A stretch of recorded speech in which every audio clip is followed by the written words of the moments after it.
Right. Okay. So you're gonna what? Have you got this week's intro gag for us? Am I relying on you for it this week? Nope. No. No. Well, we haven't got my dead throat to carry us through the intro anymore. My throat's all right, and my internet's okay too, which is a nice improvement. Oh, he's googling. That is a nice improvement. Yeah. Can you guess what I'm googling? I don't want to. I really don't want to. Okay. Who is the scariest Time Lord? Do tell. Dr. Boo. I already don't want to be here. I'm going back to bed. Roll the intro. I'm going back to bed. Roll the intro.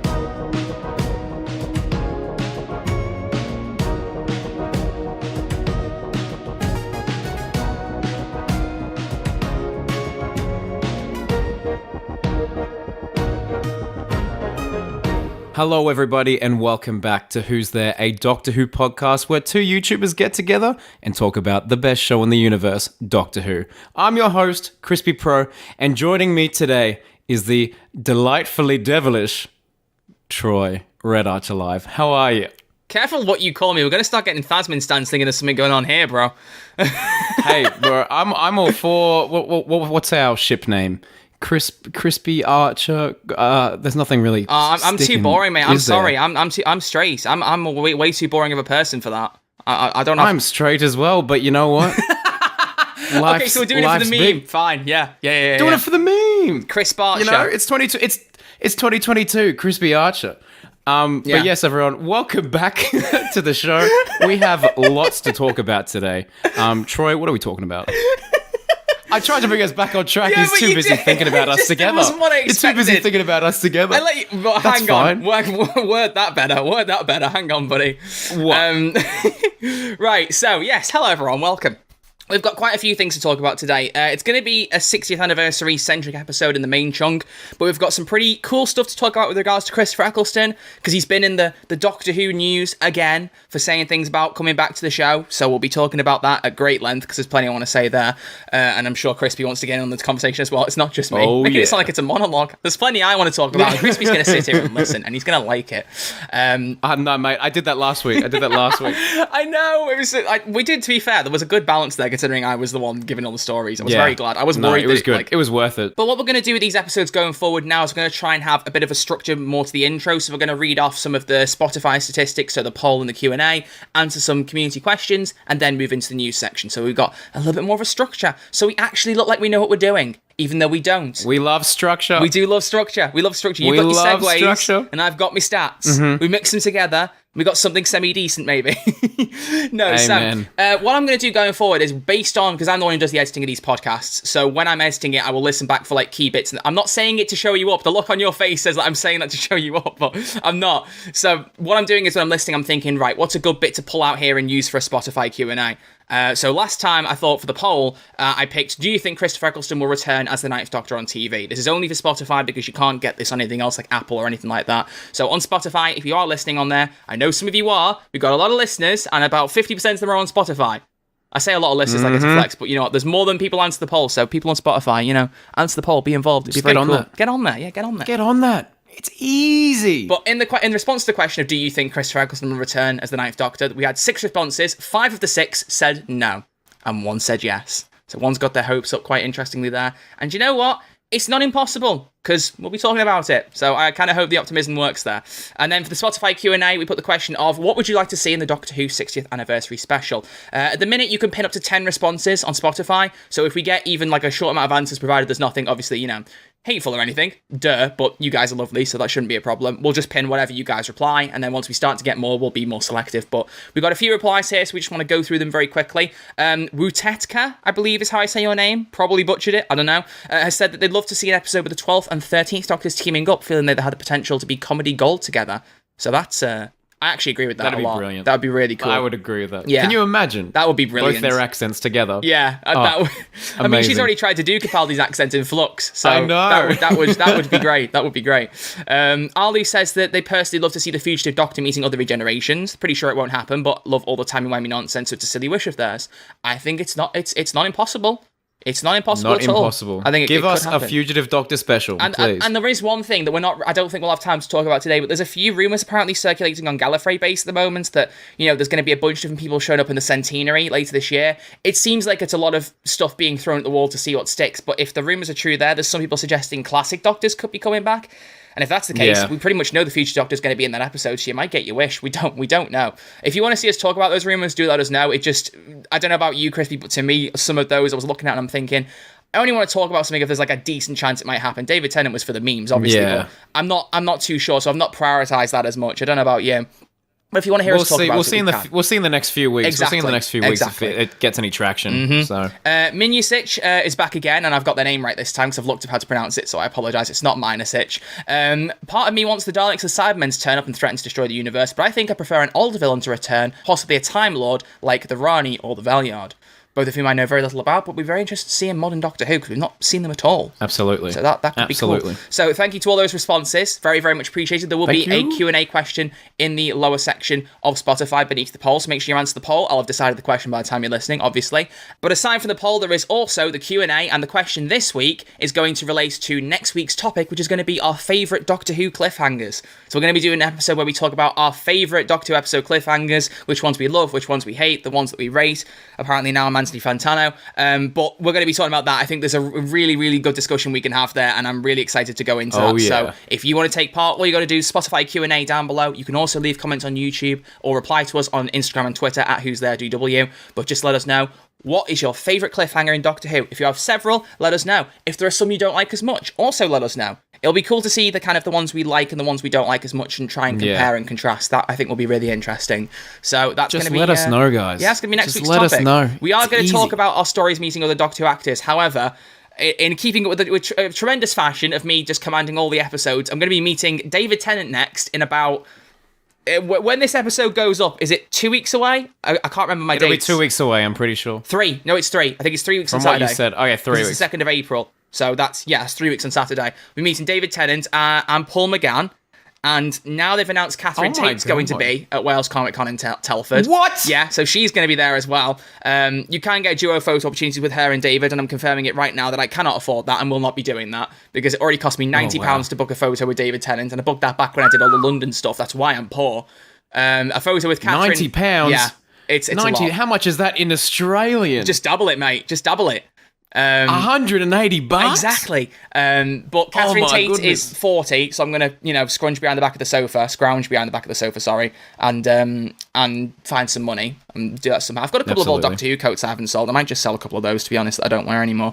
That would do it. That would be appropriate, wouldn't it? Sell some Doctor Who coats to meet Doctor Who people. But the dual photo op with Catherine and David is £150, and I'm just like, that's £20 more than each of their individual ones combined. And I know it's like meant to be a more special thing, but I can't stretch that again. I can't justify it. We're planning on staying over, so we might go to the Comic Con on the Sunday. And if we do, David Bradley's also going to be there, though. So I'd rather put the money into meeting David Bradley than buying a duo photo op with David and Catherine when I'm meeting them both anyway, you know what I mean? So we'll see. So there'll be a cool episode then, and the point is of that, I'm getting there, is that we're going to try and talk about meeting other actors in that episode. We're going to do take 2, because we were planning on talking about it in the London episode, and we just didn't have time. So we'll try and do that. So much happened. I know, so much happened. It's good though. We're podcasters with a plan. We've got loads of episodes. That's not bad. We've got a whole bunch of episodes. That should be our tagline, podcasters with a plan. I love that. We've been talking, we've got quite a lot. This show's got legs, people. It's got legs. Speaking of which, it's got legs. I've got to thank you all, because we have now passed 1,000 views on YouTube across the first 3 episodes, which is fantastic. Yeah! Nearly got 200 subscribers as well. Very, very cool. We got a proper strong start off here, and a decent number of audio listeners. I can't remember the exact number. Do we share our all analytics, or do we keep some private? What do we do? Do we? Oh, you can share with the people. We're an honest podcast. We'll let the people know. We've got 281 all-time plays of episodes on audio platforms. Our estimated audience is 92. However, the unique listeners is 107. So I'm guessing his audience... that's right. So that's the average number of plays each of the episodes gets within 30 days of publishing. Okay, so on average, our episodes get about 92 views each a minute on audio. So can we get that up to 100 by next week? Thank you. That'd be so cool. 100 by next week. Yeah, 100 by next week. Just everyone just listen to all the episodes. Hashtag who's there. Yeah, hashtag who's there. Please, guys. Exactly. Hashtag who's there DW. Exactly. So before we get into the Christopher Eccleston main like news section, We have got a couple of Twitter questions that I want to reply to because they're building up, and there's even some here we're not going to have time to answer, but they're good to have a bank for questions to go back on if there's a quieter week. Yeah. So there's a few questions we want to go back on. We'll get to your questions. Exactly. We've got a few here. We might not even have time to get through these. We're going to try our best. So first off, we've got a question from Doctor Who Adventures, YouTube channel, who recently made some, was it Lego Doctor Who minifigures that looked really cool? Yeah, Doctor Who YouTubers. They made some cool little Who-tuber Legos. I woke up one day and saw that I was Lego, and I was like, wow, it's so that's cool. pretty cool. So thank you, Doctor Who Adventures. I'd just like to say that, now that I'm doing a Doctor Who podcast, I did have a channel that has like 300 subs. If you do a series 2, I'd love one, please. Thank you. I'll put in a good word. I would love to for see you, myself Troy. in Lego form. It would be so cool. But they have a few questions for us, and one of them is extremely on topic for that. The first one is, what do you think of the Lego Doctor Who game rumours, which have recently surfaced that the next Lego game is being rumoured right now to be Doctor Who, following on from Lego Star Wars The Skywalker Saga? If this is true, I will never stop talking about it. I never got to play Lego Dimensions because it was such a big investment when I was a kid, because you had to buy the main set and then get the Doctor Who stuff. I never did it. But I was so amazed with all the videos on YouTube for the Doctor Who level, the fact that they had Peter Capaldi in there as the 12th Doctor, and even the way that so much other of the voice cast. It wasn't just Capaldi; they got everyone. Yeah, the way that you had the TARDISes and you had all the Doctors that could regenerate. When you died as a certain Doctor, they would literally regenerate into the next one in Lego. It was there was so much love put into it. And the rumour suggests that the Lego Doctor part of Dimensions was the best-selling thing. Doesn't surprise me in the slightest. Neither. And because of that, Telltale Games, not Telltale Games, Traveller's Tales Games, same letters, it's getting me confused. Traveller's Tales have been storyboarding that for a while, and it could well be coming. It's a rumour. I hope it's not confirmed, but if it is, oh my god, we will be talking about that a lot. We would change the podcast completely. Yes. We would only talk about that game. I'm not even kidding. We would do an episode just talking about that game. I'm not even kidding. I would happily do that. Not just an episode, mate. We do a whole month at least. Minimum. We'd have playthroughs, live streams, the whole 9 yards. Exactly. Everything. Second question, what monster from Classic Who would you like to see in the modern series? Yeah, I kind of want to see the Sea Devil. Oh, hang on a minute. Oh, wait a second. That was always the safe answer. Everyone wanted the Sea Devils back, and now... Because we had the Silurians, and then, Sea Devils are the cousins, supposedly? They were meant to be cousins distant. twice removed. Yeah, was that the actual quote? I don't know that. No, I've got no idea. Okay. I'm just making that up. They're supposed to be like related in some way, so there's some kind of relation there. They catch up at Christmas usually. They do. Usually, yeah, they catch it's a big family reunion. Okay, what's the Doctor bit up to this time? Oh well, actually, Doctor doesn't do much of Christmas at the minute. They're kind of more of a New Year person, Yeah. I don't actually know though an answer to the question. I don't have enough classic knowledge to be able to pull people out of my hat, so I'm going to be really annoying and probably annoy everyone. I'm going to say I want the Candyman back. Remember the Candyman? I was going to say the Candyman. There we go. Bring the Candyman. Because the Candyman's such a meme. Yeah, but it would be kind of cool to see it in a modern era. If they made it genuinely creepy, then why not? You might get a villain worsely received, I should say, not worse because I really liked him, but worsely received than the Absorbaloff. The Absorbaloff. I don't know. It could be a great rival. Now meet the genuine article. It's like a bad Peter Kay voice. It's not perfect, but it's not bad. It's pretty good. It wasn't bad. I haven't quite got the accent for it. It was nothing. I was lost in the scene. I love that episode. Didn't he say something about chicken at one point? Did he say something about chicken? Tastes like chicken. Tastes like chicken. Yeah, in case you did hear what I just said correctly, I do actually really like Love and Monsters. We can talk about our favourite, least favourite Doctor episodes in another episode. We might do cliffhangers and then might do favourite, least favourite episodes after that for the next episode after. Write it down. Yeah, write it down. But yeah. Hashtag podcast with a plan. Hashtag who's there DW. So any fellow Love and Monsters enjoyers out there, you are heard. You are heard and you are valued by me. Seen. Not by Crispy, because he hasn't got any taste. But I love... I've got taste. Tastes like chicken, mate. Tastes like chicken. I hate you. No, you don't. You love me. See what we did there? That was good. That was good. And the last question from Doctor Who Adventures was: if you were a Doctor Who companion, which episode do you think you'd be best in? Which is impossible to answer. What are we trying to value ourselves? Tough. I'm gonna say Martha and the Doctor's daughter, because the likelihood is I would probably end up drowning in quicksand too. Oh my god! That just came to me immediately, and I'm backing it. I'm firm in that. I was gonna say same series, but Blink. And I would be Martha, so I just got to hang out with Tennant in the 60s for a bit. That's fair, yeah. I like that. Yeah. I mean, you would have unrequited love, though. Could you handle that? Oh, if he just doesn't shut up about Rose. I know, honestly. Rose. Oh. It's unreal. My Rose. Look at me. My Rose. My little Rose. Making him sound so wimpy, honestly. Let's try and get through a couple more questions before we move on to the Christopher Eccleston stuff. So the next one comes from fellow Doctor Who YouTuber William Who. So thank you for interrupting the podcast, because he's literally said it underneath. He's loving the new podcast. Appreciate it, buddy. Thanks, mate. What do you both think of Doctor Who's current marketing, and do you think it needs improving moving towards the next era? What do we think of that, Crispy? Look, I'll be honest. I have a degree in marketing. So there we go. Look, I'm a marketing kind of guy. It's been interesting. There have been some highs and some lows with this era, definitely.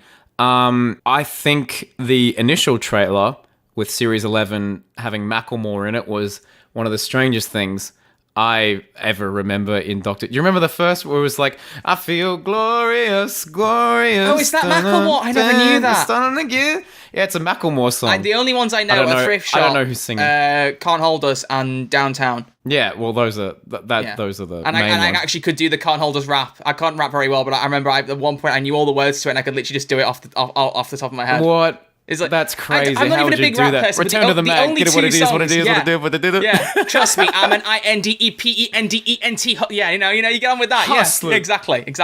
Yeah. Just two white boys talking about that Macklemore. song and Eminem's Venom, which I don't even know why Venom. They're like the only two rap songs that were like kind of mainstream that I know all the words to for some reason. I don't know why. I wonder why you know. I wonder why Venom. I almost look at your t-shirt. I didn't intend that. Audio listeners, I'm wearing a Venom t-shirt. I didn't even realize that. Oh, hey. He's done it. He just played himself. Played himself. That was not planned. It was just the closest t-shirt I had to hand. Goodness. Oh my goodness. But yes, William, to answer your question, I think the question. Yes, it does need improving. I think there are a lot of other things. I think Doctor Who needs to bring back minisodes, webisodes. That's one thing I've very much missed in the Jodie era. Because I literally went back yesterday, and do you remember that He Said, She Said prequel for The Name of the Doctor? Yes. Where it was like, yeah, I watched that I completely forgot that existed, and I looked at it and it had like 1.3 million views. I'm like, that's more views than the like Series 13 trailer. I mean, I know that's over time, but still. Yeah. There's a lot of traction to be gained from these minisodes. So I say, Russell, bring back minisodes. Yeah, please. They will be brilliant, because then you're tapping into like the online audience, and even TikTok now, you can upload 10-minute videos. You could have them on like every social media platform to drive up interest. You could have them everywhere. Exactly. But the one thing that proves it to me that the marketing isn't good enough is there was a trailer released for the BBC Centenary that literally is playing in UK cinemas. I went to watch The Batman in IMAX in a huge Odeon in Liverpool. So loads of people are there. BBC Centenary trailer was playing. I'm pretty sure it was in the Odeon when I was going to watch.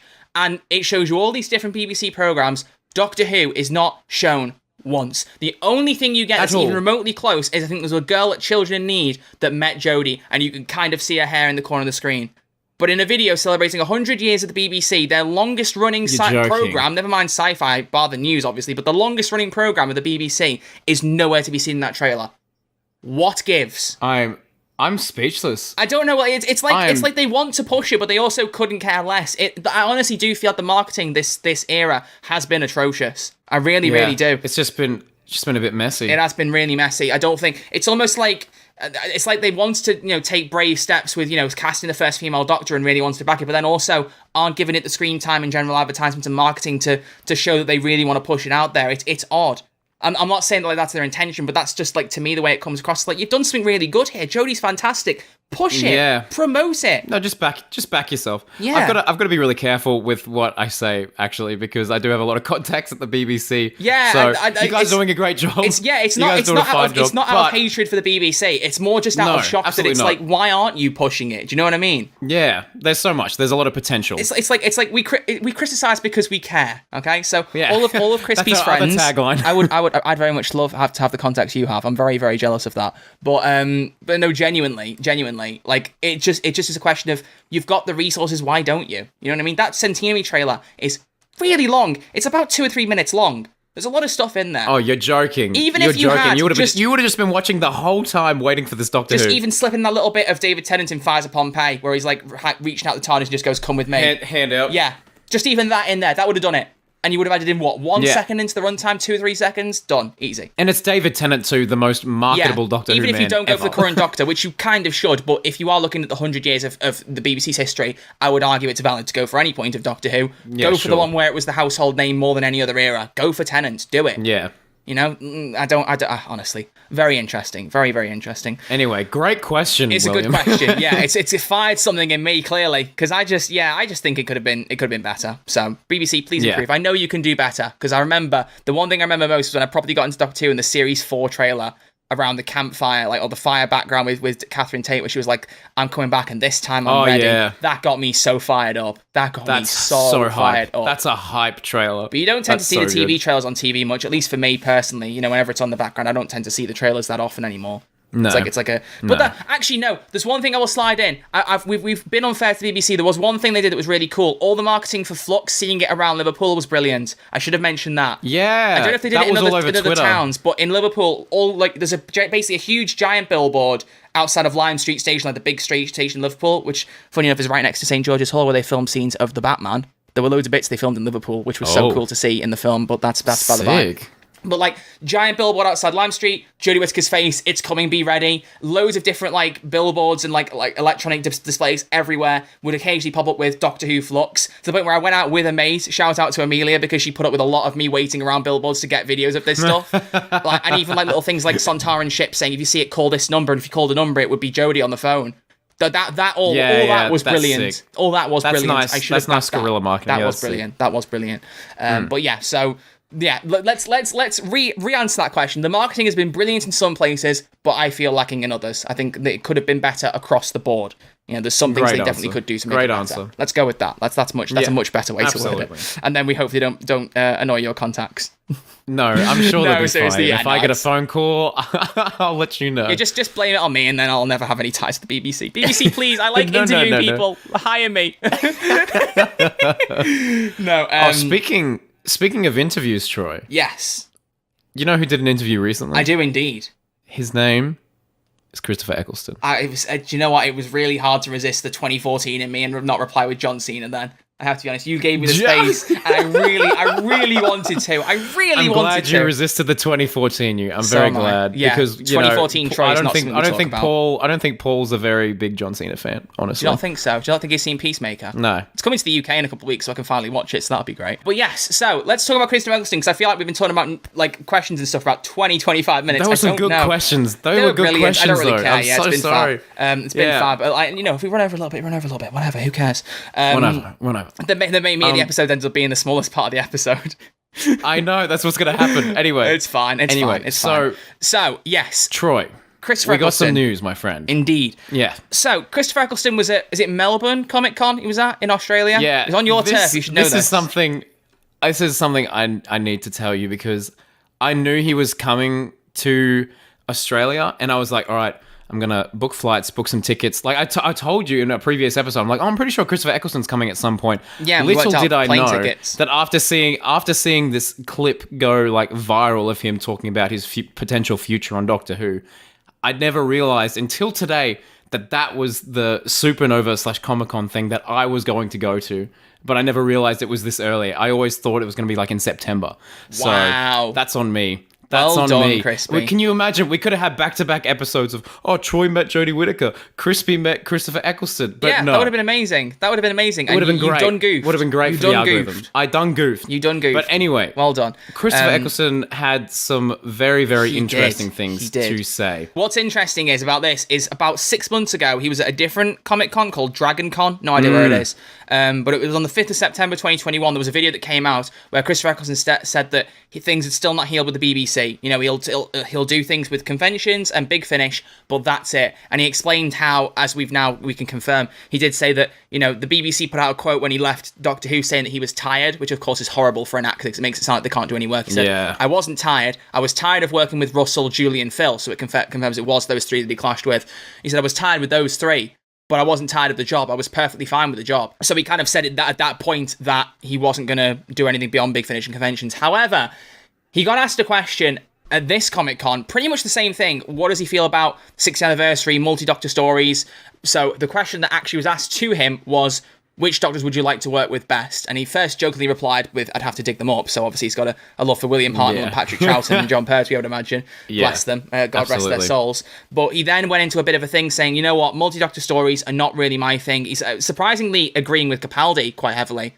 He said, like Capaldi, they're a bit of a cash-in. Almost like word for word. Yeah, he doesn't really back them. Almost word for word with what Capaldi said. Yeah, he said that the Ninth Doctor is a one-man band. He said, he was talking about how all the Doctors are very different, and then he also said quite clearly that Jodie Whittaker is the best Doctor. So all the awesome. Doctor Who haters of the current era are seething. So Cope harder. I could say a meme there. Cope. Yeah. Christopher Eccleston thinks Jodie's the best. He's got good taste. She's brilliant. He does have good taste. But yeah, he said that he thought like the 50th anniversary and stuff was like a cash grab. Like he thought it got better when he wasn't in it. Specials. Which in a way, he said that anything without me is better. That's not true, but I do think that, obviously, like I said last week, I'm kind of glad that he didn't go on to it because we got John Hurt out of it. That was an extraordinary trade-off, and John Hurt was a one-of-a-kind class act. To have him in Doctor Who is phenomenal. I agree. So I don't regret that in that sense. Like I had a choice in it. But he did say one thing at the very end that has really got me thinking, and a lot of other people thinking as well, which is, if you want me back, you get me on my own. Those were his words. You get me on my own. He did not specify Big Finish this time. He did not specify conventions this time. And at the end of the clip, he very knowingly grinned at the interviewer as the audience was cheering audibly. Now, it could be... You know what that means. It could be he's doing... what that means. Oh, go on. Let's have the unrealistic expectation. Ninth Doctor solo adventure confirmed... If only. 2023. If only. Filming next week. Filming in Melbourne. This is the thing, right? So he could just be saying this to get everyone excited and to kind of... Maybe he's saying in his head that he does want to come back, but only once he gets a proper apology from Russell, etc. Because it sounds like the wounds have still not healed from the thing in September. Yeah. It is possible, however, bear in mind that when that interview came out... The last one where he said that things are not healed with Russell, that was before Russell T Davies was announced as returning to Doctor Who as showrunner. Okay, so that happened after that interview. So it is possible, it's not guaranteed, but it is possible that since Russell T Davies has been announced, he's been doing a few knock-arounds and asking a few people and just, getting in touch with Christopher and tried to build the bridge again. I think that's very, very plausible. Which makes that's very plausible. It's one of those things we have to be very cautiously optimistic because I would love to see, and you know what, if he's not up for a multi-doctor story, that is fine. And I do think there is an argument towards having too many doctors would kind of make the story a bit complicated. I mean, the 5 Doctors barely had a 5th one in there. Was it Tom Baker that was kind of there by a video chat, like a Zoom link for 2 minutes? They did by a Zoom link. Yeah, well, they reused some of his previous footage from an episode, and then I can't remember what they did. They used a body double at one point. I don't know. Yeah. I haven't watched that episode in a long time. I haven't watched it full stop. I really need to. Oh no, but it's fun. But yeah, so there is an argument that too many doctors could, as they say, too many cooks could spoil the broth. Well, too many doctors could spoil the episode. We don't know for sure. I'm not against it. I still want to see a few doctors team up. I want to see, obviously 10 and 11 we've discussed will come back. I want to see 8. I think 8, 10 and 11 would be a really interesting combination. And if they could bring Jodie back, that'd be brilliant too. But again, like we said, past the pregnancy and all that, I don't know whether she'll be really up for that. Don't know if that's very likely. But don't know if Capaldi would be brilliant, but we're treading over the same ground now. I want Capaldi to come back, but I don't think he will. It does seem like he's probably not going to. Please. It honestly seems at this point, as a complete argument of what we said last time, it honestly seems like Christopher Eccleston could be more likely than Capaldi at this point. And that's saying something. That's crazy how that's turned. Yeah. Crazy how that's turned. It is crazy how that's saying turned. Something. You're right. I don't know. Come on, Capaldi. You're my favourite. You're Troy's favourite. Yeah. Come on. Anyway. One can wish. Who knows? Maybe Capaldi has knocked on maybe Russell's knocked on Capaldi's door as well. So one can hope. So yeah, that's pretty much all the news with the Ninth Doctor. Would you be down for a Ninth Doctor solo adventure? Is the sky blue? I know. Yeah, come on. I want an 8th Doctor solo episode. That's my main thing because he's never had a solo episode. He's had his movie and he's had his little 8-minute webisode. But he's never had an actual TV Modern Who episode. He deserves it. Give him it. Done. Okay, do it. But please, yeah, a sign Ninth it off. Doctor solo episode, another one. And it could be one that ties into like a big multi-Doctor arc, and he just doesn't show up for that multi-Doctor arc, like the big final crossover. It'd be a bit sad.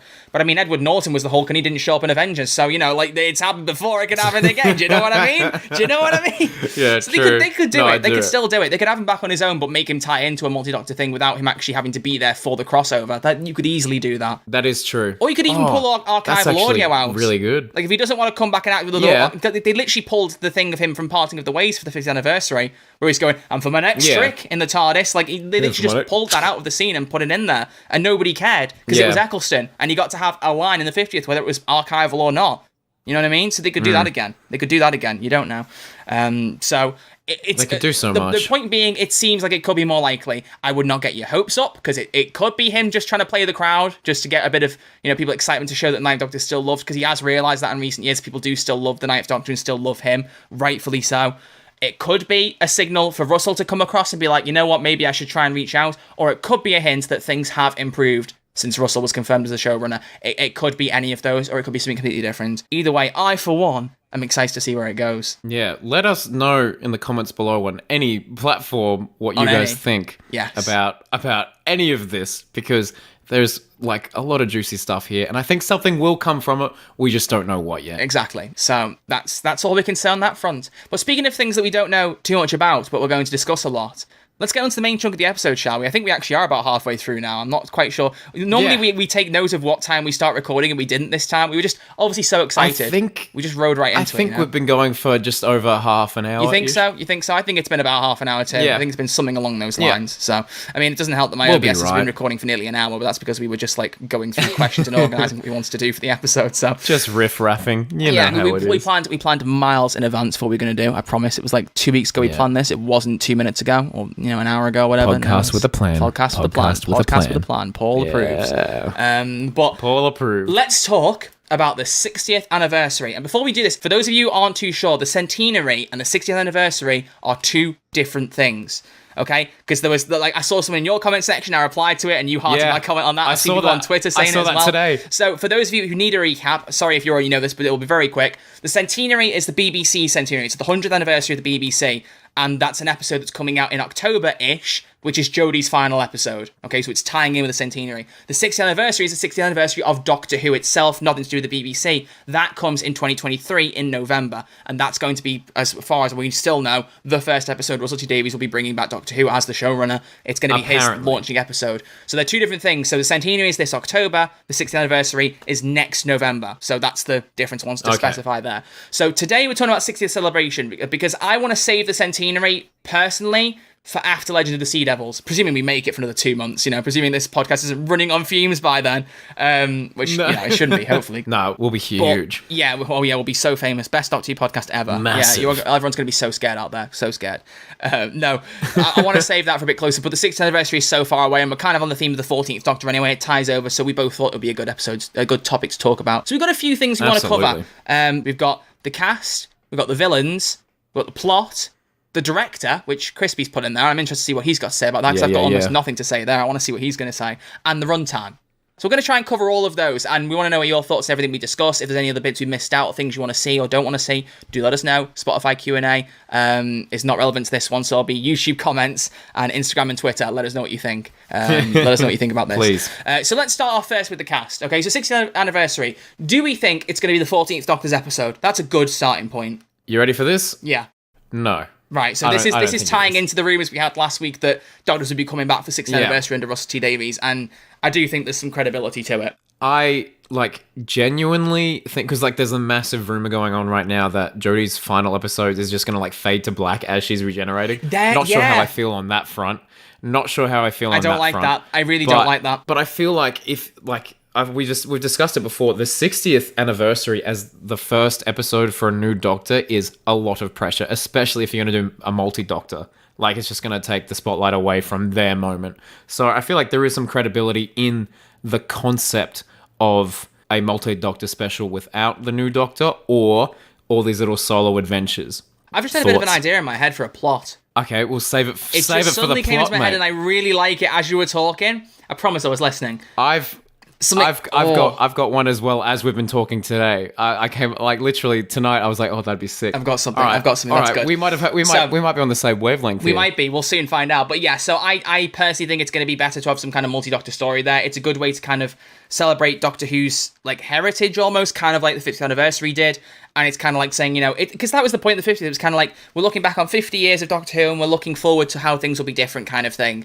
So. We're looking back on 60 years of Doctor Who with the end of the Chris Chibnall era, and then looking at going forward with Russell T Davies' return, where the show will evolve from the 60th onwards, like how things will change. A nice like pivot point. So it's a cool place to reflect on things. I think that's what's so special about having the multi-Doctor stories on the anniversaries, which is why, as we said previously, when it was Peter Capaldi in particular who said there were too many multi-Doctor stories, or the more you did, the worse it became. I know Christopher Eccleston said they were a cash-in, but there just haven't been enough multi-Doctor stories for me to agree. If there were more of them, I would firm it and be like, you know what, they've got to do it less and make it a more special thing. Yeah. But as of so far, I'll take one every 10 years. Yeah, in Modern Who, all we've had for Doctor crossovers, realistically, is we had Time Crash, the mini-sode at the end of Series 3, which you can count as one, but it was a Children in Need thing, so is it even really a full one? Yeah, I was about to say, it was for Children in Need, yeah. But then you've also got the 50th anniversary, which saw the 10th and 11th Doctors and War Doctors come together, War Doctor being new, so 8 appeared, but didn't even show up alongside them, so not even that was multi-Doctor there. So, yeah. That was the first major multi-Doctor story, and the only close thing we've had since was that in Capaldi's first episode, Matt Smith popped up at the end of it, on a phone call, but they didn't share the screen. It wasn't multi-Doctor by that sense. No. It was multi-face. And then Twice Upon Time. Oh, Twice Upon a Time. Was a multi-Doctor. Sorry, in my head I was like, I know I've forgotten something here. Twice Upon a Time, of course, yes. So there was that as well. Yeah. Okay, so fair, there's that. But that in a way that's almost different as well, because it wasn't William Hartnell, it's David Bradley, who by the way is phenomenal as the first Doctor. He is brilliant. But that's almost a different thing in itself, because it isn't the original first Doctor there. You know what I mean? Exactly. So, and once they do the 6th anniversary, would they do another multi-Doctor story way after? Probably not. I don't see. So for me, cast, I would like to see just a handful of Doctors. I would like to see some Doctors team up, not too many of them. Christopher Eccleston has basically said that's not going to happen anyway, so I would like to see 10. Ideally, I'd love to see 10, 11, 12, and 13. I'd love to see 8 join in as well, but that would be like 5. In my head, I'm trying to pick who I prioritise. I'll tell you what, Capaldi has said that he probably won't do multi-Doctor stories, so let's take him at his word. Realistic expectation, 8, 10, 11, as I said earlier. If we can get Jodie in as well, because it's the 60th anniversary, if he is not filming in April, which it sounds like he is, then it won't be relevant, but if he's not, and it is, and we've got confused and he is filming later, because it is next November. It's really early to be filming for that, but presuming that it is, and it would work, I would love 8, 10, 11, and 13. It'd be cool to have all those together. Yeah. 13, I don't think will be there, and that ties into my plot. I've got an idea for the plot, and we'll get there. I kind of want to do the plot first. Can we do plot first? Yeah, we can do some plot. I've got an idea. Well, here's my idea then. If we're gonna have it so the 13th Doctor is like regenerating and it fades to black, we could have something that the Doctor's having like a really serious regeneration, like one of the ones that proper like knocks them for 6 for ages, and it could be that some big threat arises and the Doctor's not there to show. They're in the middle of the regeneration, they can't appear, oh, dearie. And other Doctors have to come up and step up to the plate to save the world because that Doctor's not there. And at the end of it, our Doctor wakes up and we see the 14th Doctor, roll credits, done. Ooh. That's like, because that is a good way to kind of look back and then also look forward. You can see, like, you get that look at the 14th Doctor right at the end of the episode before you go into Series 14. I had that idea put to bed and I was like, I like that. Can we do that? Can you do that, please? Can you please do that? That would be brilliant. I like that a lot. Yeah. So that was what I was trying to get out. What's your plot idea? Okay, so my pitch, let's say it's not one special. Let's say we have about 4 hour-long episodes, like just a bunch of specials. I'd love it. All right. I don't know where the time and the money is going to be, but let's just say that that's what's going on Bottomless here. BBC budget. Bottomless BBC budget. Yeah, bottomless BBC budget. Damn, try saying that 5 times faster. Bottomless BBC budget. Bottomless BBC budget. Bottomless BBC budget. Bottomless BBC budget. Bottomless BBC budget. Oh, wow. Okay, that's definitely a clip for Twitter.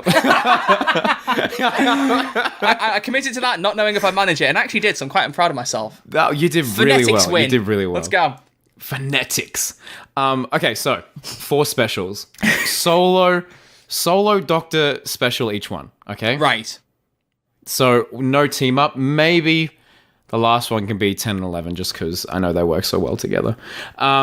So imagine something is wrong with time, and we see how each Doctor deals with it from their perspective in their respected timeline. So we get Doctor and companion story dealing with kind of the same problem, but a different regeneration. Thoughts, questions, queries? That's actually a really good point, purely because, you know, the rule that's been established in Doctor Who is if two Doctors meet, the younger one forgets what happened, and the older one retains the memory. So, for argument's sake, why hasn't there been a situation where, you know, the Doctor sees as a problem and goes to investigate and doesn't remember that they've been there before because they've forgotten because there was a multi-Doctor event happening? They've done it. Like, why doesn't that happen more often? That could easily happen.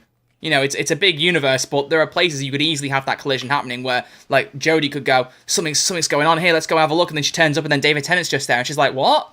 And it's like... And she's like, hang on a second. The Spider-Man meme almost, they're just like, it's you! Yeah. What's going on here? Like, that could happen more. You could get that happening. It would be really cool if each of them... Actually, that'd be really good if you could have each of their solo episode lead up to the end of their episode being them meeting the other Doctors, them all coming together to this meet-up point, almost, and getting a fresh perspective each time. So you get to see like them all like, combined together. This is we're cooking here. Like this is why we should be writing the script. Honestly, we should write the script. We're gonna pine for writing the script. No longer Crispy for showrunner. Hashtag Troy and Crispy for showrunner. Let's go. Joint showrunners. Dual showrunner. Yeah, and then Russell T Davies can write a bit of it. I guess we'll let him do some of it. He can have like an episode or two. I guess he can write like an absorber off style monster, and that'll do us. You know. That'll do. Thank you. That'll do. Get your check and get out, Russell. Yeah. You've dabbled with showrunners. Now meet the genuine article. Or articles. There we go. Articles. I almost want to take that again for the sake of the joke. I don't know why I really like doing that quote. I like in that accent. I have no idea. It's a good quote. Just trying to do any of it. We're on some hot stuff right now. We are on some hot stuff. But we do need to discuss. There needs to be some kind of conflict in this, in these specials. So, who's going to be the villain, or plural villains? Right. Okay. So, not the Master. Keep the Master out. Not the Master. Way too soon. It's going to be Sacha Dhawan will probably have his last episode sat in the Centenary, or the Centenary as you call it. I really hope not. I really hope he comes back because he is so brilliant. Good. He's so brilliant. So good. And spoiler, when we talk about cliffhangers, his Spyfall cliffhanger will be right up there for me. We'll be talking about that a decent bit, but we can talk about like master cliffhangers in themselves. They're their own beast at this point. But like, I love him so much, and I don't want to see him go. That's my thing. I'm trying to compare runtime. You know, Michelle Gomez, when she showed up, she was dotted across Series 8 and then had heavy imprint in episodes 11 and 12. Series 9, heavy imprint in episodes 1 and 2. Series 10, heavy imprint from about 6 onwards. Where she popped up in almost in like every episode, I think, actually, from 6 onwards. It became her, she basically became the story arc. Yeah, in the end. She wasn't in Pyramid at the End of the World, but from Extremis onwards, bar Pyramid at the End of the World, she was in every episode. Yeah. So like she was a heavy influence. Sacha Dhawan, on the other hand, we've had him in Spyfall 1 and 2. Technically not even the Master till the end of Spyfall episode 1, but we'll count it either way. Whatever, yeah. He didn't show up in anything else until... Yeah, just the finale. Until the finale. End of Century Cybermen and then Timeless Children. Yeah. Wow. Well, that's it as of so far. I keep thinking he's been in more. Don't tell me it's just 3 episodes. Yeah, technically. Well, genuinely, 2 episodes. He's been in 2 cliffhangers as the Master, and then actually fully fledged Master in just 2 episodes. We'll count Spyfall Part 1 because he was there, but about 3 episodes he's been in. Whereas Michelle Gomez has been in 1, 2, not counting a Series 8 kind of end credits in inverted commas appearances. Yeah, end credits. She's been in 1, 2, 3, 4, 5, 6, 7, 8, 9, 10 episodes, is it? 10 episodes she's been in? I reckon about 10, yeah. Yeah, so then John Sim as well was in 1, 2, 3. Cliffhanger for 1, we'll count it, whatever. 1, 2, 3, 4, 5, 6. Cliffhanger 7. 6 or 7 episodes. So Sacha Dhawan, out of the Modern Masters, had the least amount of episodes so far. So if they do get rid of him after Centenary, he'll be at 5 episodes. That would be a waste to get rid of him. Because in some ways, he's my favourite Master. Big finish. Which I know is bold Big words. Big finish is waiting. Oh, it is. I know it's big, bold words to say that Sacha Dhawan might be my favourite Master, but there is something about his manic energy that just gets me. He's got it. It's just that He's got cliffhanger factor. where it's like a light just switches in his head. I can't talk about it. I've got to save it for the next episode, but I want to talk about it. So It's got a hold on you. Point being, I don't see a master coming back. I think there is an argument to be made for the fact that you've got to let the master rest for a bit between cliffhangers, and it was already fairly close between the Doctor Falls and Spyfall. I think both Fall episodes actually. That's a bit weird. But like the difference there was, however, that there was about 3 years in between them. So it didn't feel as long in series terms as we discussed previously. Ha ha ha. Listen to all our episodes, please. Thank you. Fuel our egos. But even though it was only about a series gap, it was about 3 years in actual time, so it felt longer. Whereas with this, he's going to appear in the Centenary, and the 6th anniversary is just over a year later. That's not enough. I personally wouldn't want to see the Master show up to like series 15, 16 at least. Like, do what Russell did, where the Master didn't show up until a few series later. Like, actually let him rest for a bit now, or her rest. I feel like Russell knows that too. Yeah, he knows that. He knows Doctor Who fairly well. I feel like he wouldn't... Like, that's what he said. He's got loads of fresh ideas. Stephen Moffat has literally said in interviews he's heard some of the ideas. And he's kind of like, y'all ain't ready. Y'all ain't ready for what Russell's got cooking. These people ain't ready, let me tell you. I'm so excited. It's going to be great. It really is going to be great. So Master is in now. Master's out. Master's out. Master's out. I'm joining in with you. What do you think Master is about... out. The Master. The Master. What do you think about the Daleks? They're such an easy go-to. And this is the problem. It's a very easy go-to. They're such an easy go-to. You have got to remember, of course, there is the contractual obligation with the Terry Nation Foundation that you have to... I think that's how it's... I was nearly said Terry Crews. I'm very glad I didn't. I think it's the Terry Nation Foundation. It's Terry Nation. Yeah. I don't know whether it's foundation, whatever the word is. The point being, there is an agreement going on. There might be some discrepancies to it, and this was going to blow your mind if you don't actually know it, and you'll look back and you go, oh, now it all makes sense. But I think it was meant to be every year, but maybe it's every series at a stipulation, whether it's when it comes to like a year without Doctor Who. Every year, the Daleks need to show up in Doctor Who at least once. Even if it's like a small cameo. That's why in Series 6, that Dalek shows up at the end of episode 13, Wedding of River Song. Wedding of River There's not a Dalek episode, and because of the whole agreement the BBC have, because they don't actually own the Daleks, a Dalek had to show up at least marginally in that finale. So, to the three people listening right now whose minds were just blown, you're welcome. Paul had no idea. Paul had zero No, Paul knows. He's up to date with this stuff. He knows these things. Come on, give Paul credit. But I love... Do you know what I find really funny about this as well? There'll be people who join this podcast now. We're probably at the point where people will start listening and not listen to the first episode, and they won't know who Paul is, what we're talking about. How do they know? We've said this before. Episode 1 is the great jumping on point. If you've not listened to that, I do recommend you go listen to that. You can listen to any other episode in any order, pretty much, but try and listen to the first one if you haven't, because it's a good introduction for us and explains the running Paul joke. Us. Exactly. Get to know us, and again, fuel our egos. Please. So because of that, the Daleks, I think, will appear. Let's say Daleks are out. I think they'll appear, but I think I don't want them to. They'll take a back seat. I think you might get, like, if you have multiple episodes, what you might get is kind of like what happened in Time of the Doctor, where Matt Smith kind of appears with a couple of Daleks, and then they're gone like that after that.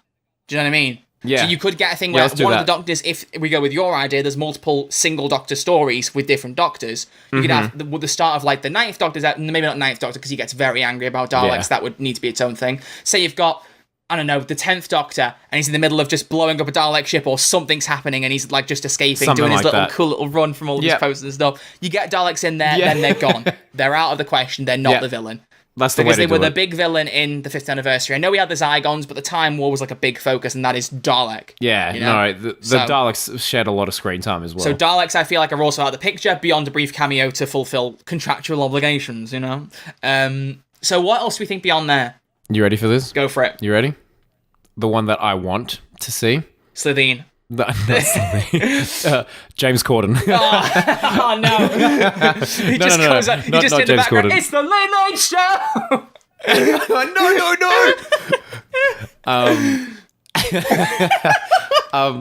Did I even get the jingle right? I just kind of made that up on the spot. I think I've heard it, but I don't know.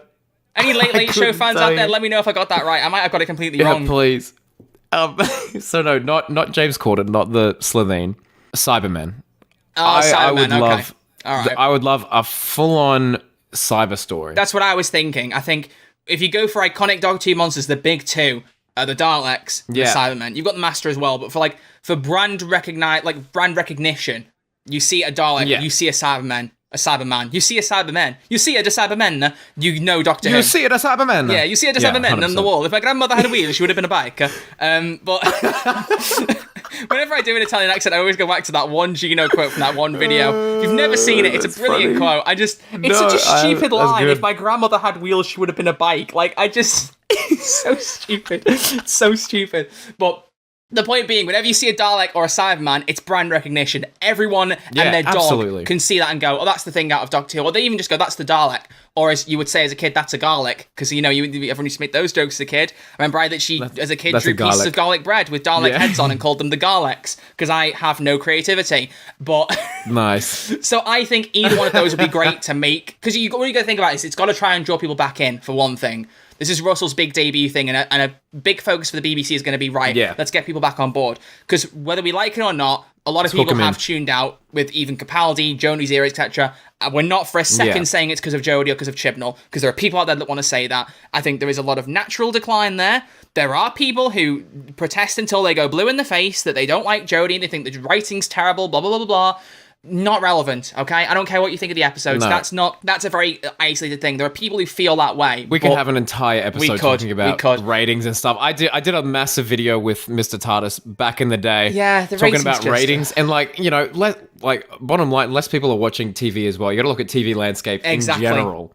Okay, and Doctor Who does so well comparatively to other shows on the BBC programs, still to this day. But because it's not as big as David Tennant's era, people are like, oh, the show is dead. And Flux was doing really well. I saw people comparing Flux to some of the Marvel shows, saying that there were more people watching Flux. Yes, there were. If that's true, that is ridiculous. I find that hard to believe purely because of how mental Twitter was going for the Marvel shows, and it felt like a much bigger thing than Doctor Who. But if that is true, that's amazing. Genuinely, that's the thing. There's natural decline, there's a change to the TV landscape, all that stuff. But it was proven when Jodie came on that people will check out Doctor Who if something new and interesting is happening. Because I'm pretty sure The Woman Who Fell to Earth, unless I'm wrong, is the most watched Doctor Who episode in the modern era for 7 day stats. No, it's not. Is it not? Yeah, no, or nearly. It's not. But it is why it's in the top 10. Because it had 11 million. I know that much. Yeah, it had heaps. But the current number one is the Kylie Minogue episode. Really? Voyage of the Damned is the top episode of Doctor Who ever seen? By a long shot. Hang on, not ever. I'm pretty sure. Rephrase that question.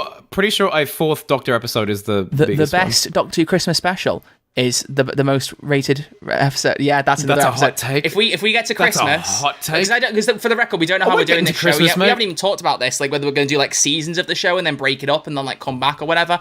If we do a Christmas episode, whatever it might be, we can talk about that. But my personal favourite Christmas special is Voyage of the Damned. There's something about that episode I will always love. So that's interesting. That's the most rated one. But the point is, people came back to see Jodie hop on as a Doctor. And I know a lot of people use the argument of, about 5 million people who dropped off by the end of it. A lot of people will have tuned in out of curiosity. Probably even people who didn't even care about Doctor Who, just to see, this show's got a female lead now, let's just give it a look, and then not cared afterwards. Yeah. Because another hot take, I think The Woman Who Fell to Earth is the best opening Doctor episode.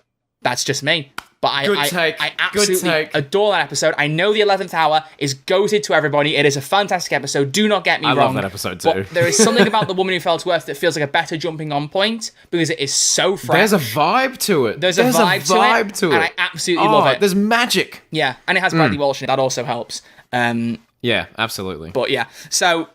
ratings are obviously to answer the question, honestly, we're just... The way we bounce around is honestly, it's nothing short of comical. But...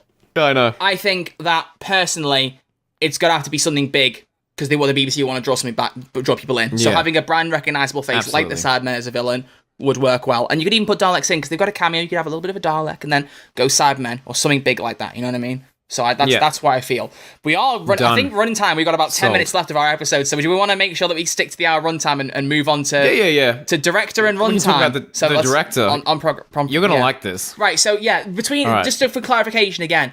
Director was not something I even thought of, okay? I don't really think of the director too much of Doctor Who for some reason. It's just never really something I think about too much. I'm not sure if anyone agrees with me there. Obviously, directors are very, very important. I'm not saying they're not. But yeah, Crispy suggested talking about directors, and he said he's got some ideas here, both within the Doctor Who universe and outside of it. So I'm letting him take the helm on this one, which is very dangerous. Never trust an Australian to run a podcast. Very dangerous. But never trust podcast the Australians, honestly, never trust them.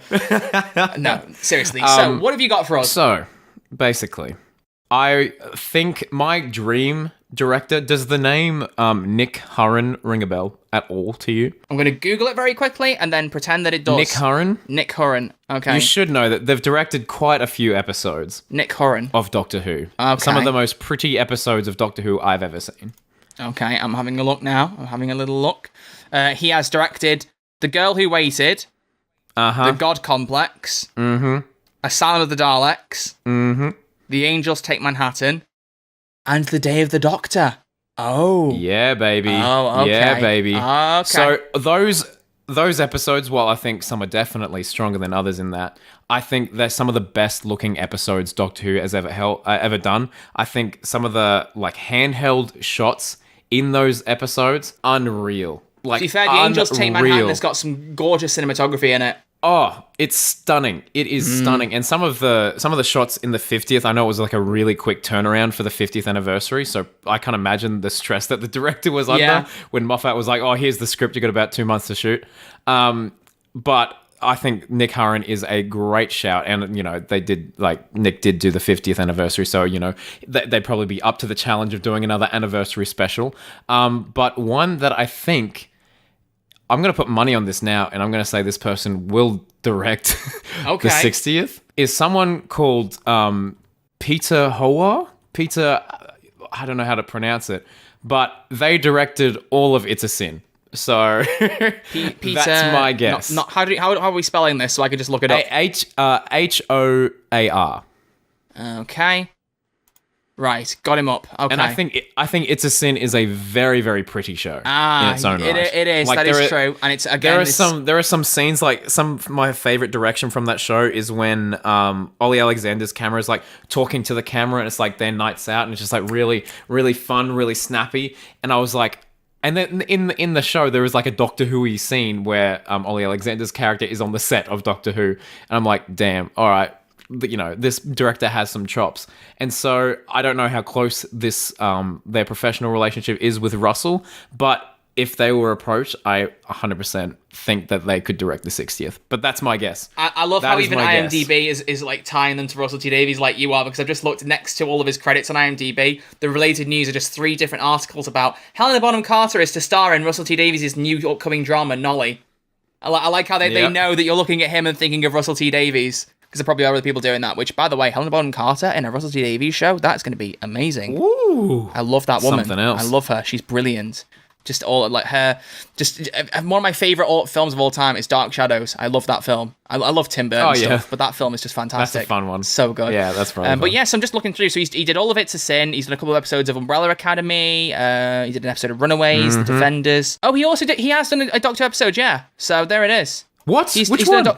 Yeah. I was like, hang on, did I miss you saying that? No, you did. I didn't. He has previously directed A Good Man Goes to War. Oh, so there you go. That episode is underrated. Well, there you go. Not underrated. It's a very good episode. But I mean, like, in terms of direction, I feel like, because there's some really cool transitions. One thing I love in that episode is when the old mate goes to his donation for the headless monks, and then it just cuts to like his husband with the sliding thing. Yeah, that's brilliant. That's really good. Yeah, I was like, oh, that's very clever. I mean, Moffat probably wrote it, but I mean, still, it's visual media.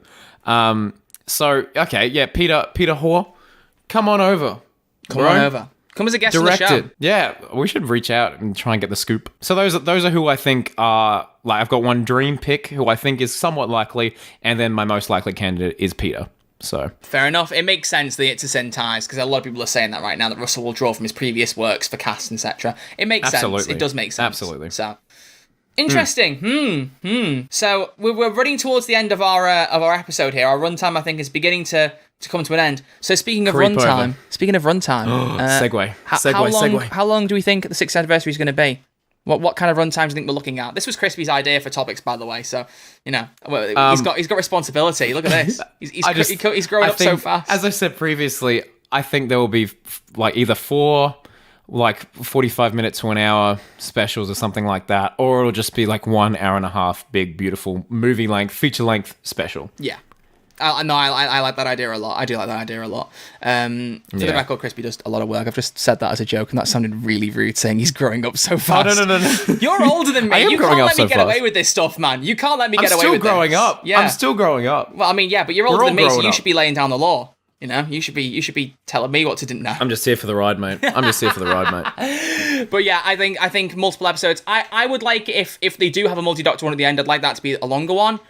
But I don't want runtime for the sake of runtime. If the plot only dictates that it needs 45 minutes, it only needs to be 45 minutes. If the plot dictates you need to have about an hour and a quarter, you need to have about an hour and a quarter. You know what I mean? It's kind of like our podcasts. Kind of like a podcast, yeah. You should listen to all of our episodes of our podcast. There's currently now 4 episodes. Would you look at that? Yeah. Just like your little prediction for Doctor Who's 60th anniversary, so you should listen to all of them. Like you'd watch all of those episodes. Look at that. Look at that. Please. Beautiful. So many segues today. So many segues. That's a nice way to wrap up the episode with a little bow. It is, with a nice little bow. It's beautiful. So that wraps up our little discussion about 60th anniversary. Obviously, we can't go into too many plot-specific details because we literally know nothing. We don't even know who the 14th Doctor is yet. And we may not know for a while. Depends on how they go about filming it. If they are filming this in April, then they're going to have to announce the 14th Doctor sooner rather than later. They must, unless it's all behind closed doors. It could be. If they're going to announce it soon, I want them to at least wait until after Legend of the Sea Devils. I want Jodie to at least have only one episode left before you hype that up. Because you're just going to take away from her and you're going to get everyone excited going, oh, Jodie's almost gone. Jodie's almost gone. No. Like, oh, come on. I literally tweeted this out that I was like, I like just even that little hint in Flux that she was leaving, that had me going.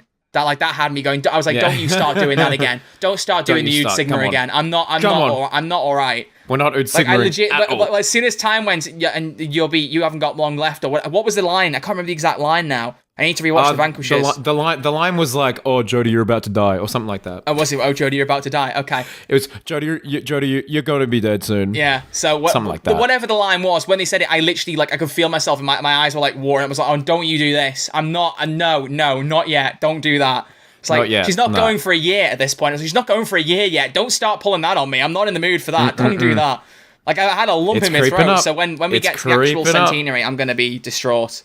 I'm going to be distraught. Yep. It'll just be like a crying So am I, episode. my friend. So am I. But when Legend of the Sea Devils comes out, as well as the Centenary, we'll try and do episodes of this podcast as bonus episodes and just try and do an off-the-cuff reaction and get it out as fast as possible. So stay tuned for that. On the day, baby. On the day.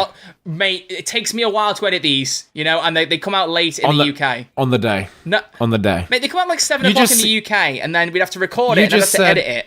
You just said that I'm older, I need to take initiative with these things. And I demand you. Yes, but I do the editing. I can tell you what's realistic and what's not. That's not realistic.